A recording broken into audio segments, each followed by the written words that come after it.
इथं पाहू शकतात या ठिकाणी म्हणजे आमच्या आजोबा पंजोबाच्या अगोदरपासून इथं विहीर होती। या विहिरीचं नाव होतं बुडकी म्हणून। तर इथं जवळपास गर्देवाडी मोहाचे लोक पाणी प्यायला येत होते। तर इथं एकही विहिरीचं असं दृश्य राहिलेलं नाही। प्रत्यक्ष पहा तुम्ही, हे झाडसुद्धा आता पाण्याने पूर्ण वाहून जाण्याच्या परिस्थितीवर आहे।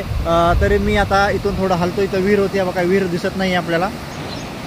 म्हणजे आमच्या आजोबा पंजोबापासून एवढं पावसाचा महाप्रलय झालेला नव्हता आणि सर्व शेतकरी सुखात होते, जगत होते।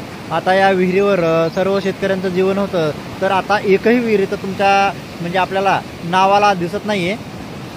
मित्रांनो, प्रत्यक्ष पाहू शकता, ही विहीर स्वतः माझी असून या विहिरीला म्हणजे कुठंच असं राहिलं नाही की तिच्यावरून पाणी गेलं नाही, पूर्ण मातीनं भरलेली आहे। तरी एकंदरीत तुम्ही परिस्थिती पाहू शकता। याच्यावरूनच परत विहीर आहे, ती पण विहीर पूर्ण बुजलेली आहे। परिस्थिती एवढी बिकट आहे की आता शेतकरी पूर्ण हवालदिंग झालेला आहे। तरी मला असं वाटतं की परळी तालुक्यातील करवडी गाव हे खूप म्हणजे अतिवृष्टी झालेली आहे। तरी शासनाने प्रत्यक्ष येऊन इथं पाहणी करून शेतकऱ्याला